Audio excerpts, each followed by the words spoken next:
كيف حالك يا حبيبي؟ أنا من مصباح الرحمن، أنا من سعودي عرب.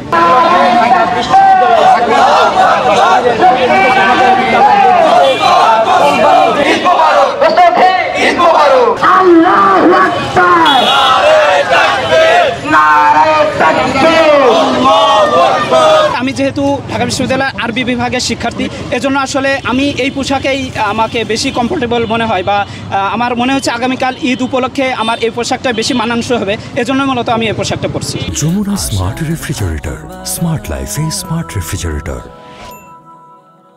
আগামীকাল যারা নামাজ পড়তে আসবেন অবশ্যই প্রত্যেকের প্রতি অনুরোধ থাকবে, যেহেতু আমরা আল্লাহর সন্তুষ্টির উদ্দেশ্যে কুরবানি দেব এবং আল্লাহর সন্তুষ্টির উদ্দেশ্যে নামাজ আদায় করব, তো অবশ্যই যেন শালীন একটি পোশাক, যেটা আল্লাহ রাসূল আমাদেরকে সুন্নাত হিসেবে শিখাইছেন, আমরা যেন সেই সুন্নাতি পোশাক পরে আসি। ঈদুল আজহা উপলক্ষে আমরা আজকে বাংলাদেশ ইসলামী ছাত্র শিবির ঢাকা বিশ্ববিদ্যালয় শাখা কর্তৃক আয়োজিত এখানে আমাদের যে একটি মিছিলের ঈদ মিছিল আয়োজন করা হয়েছে মাগরিব বাদ।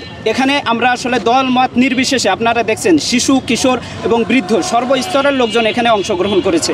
আসলে অনেক লোক ঢাকার বাইরে যারা বাড়িতে যেতে পারেনি, তারা আসলে যাতে বোরিং ফিল না করে বা তাদের ঈদের যে আনন্দটা সেটা যেন আমরা একে অপরের সাথে একত্রে এভাবে ভাগাভাগি করে যেন আমরা এই ঈদের উদযাপনটা করতে পারি, সেজন্য আমরা আজকের এই মিছিলে অংশগ্রহণ করেছি। এবং আমরা আসলে আর একটা বিষয় বলছেন যে পোশাক আসলে বাংলাদেশের জন্য সার্বজনীন পোশাক জুব্বা না হলেও আমরা জানি যে আরাবিয়ানদের পোশাকটা হচ্ছে এই জুব্বা এবং এই যেটা আছে এই ধরনেরই।